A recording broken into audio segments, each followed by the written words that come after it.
경제 이슈를 낱낱이 파헤쳐보는 집중 취재의 시간입니다. 이 최저금리 1%대로 대출을 받을 수 있는 상품인 신생아 특례 대출이 지난달 말부터 신청을 시작했습니다.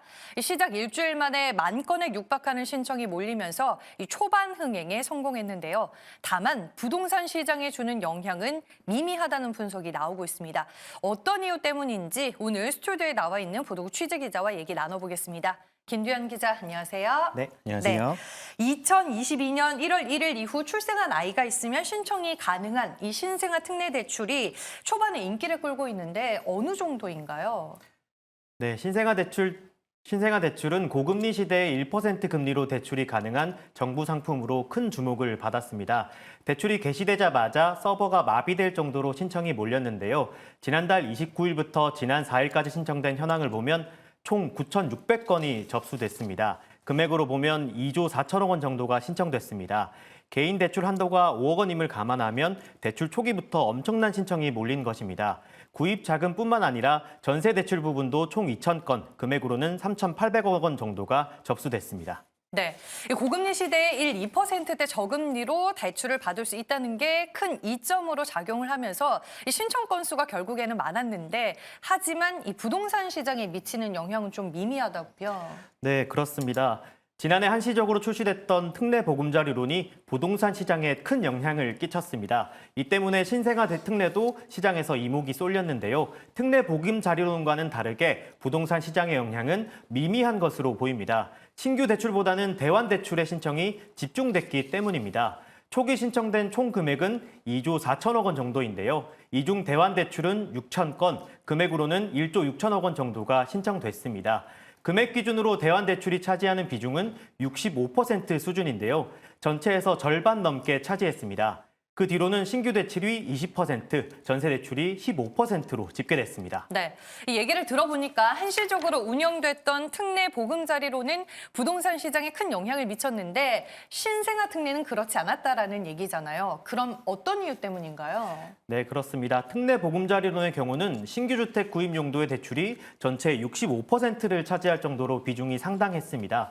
그러나 시장에 주는 파급력은 차이가 있을 것으로 예상되는데요.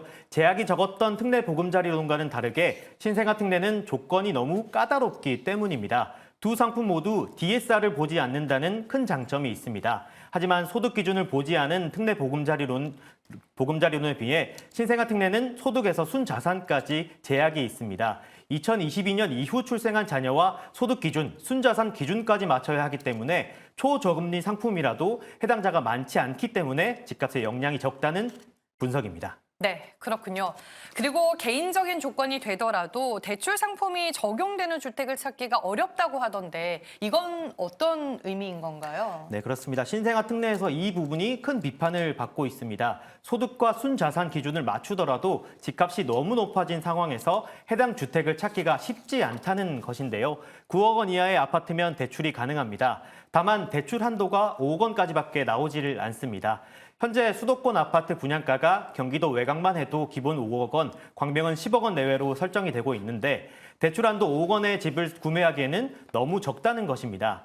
네, 쉽게 말씀드리면 10억 원의 집을 살 경우 5억 원까지 대출을 받아도 현금 5억 원이 필요하게 되는 것입니다. 그런데 신생아 특례는 부부 합산 소득 기준이 1억 3천만 원 이하로 소득 기준이 설정되어 있는데 현금이 5억 원 이상 필요하다는 것은 현실과 동떨어져 있다는 주장이 나오고 있습니다. 네, 이러한 문제 때문에 신생아 특례 대출을 지역별로 이 세분화해야 한다는 주장도 나오고 있다면서요. 네, 그렇습니다. 상품의 목적에 맞게 소득별, 지역별로 세분화가 필요한 것 아니냐는 의견이 나옵니다. 그래서 신생아 대출이 수도권에는 그 효용성이 있지만은 서울의 고가 아파트, 소위 말하는 그 고가 분양 아파트들에 대해서는 신생아 특공이 무용지물이 되고 있어서 신생아 특공을 좀 더 지역별로 또는 그 자산 규모별로 좀 구체적으로 이 그 청약을 좀 세분화할 필요는 있습니다.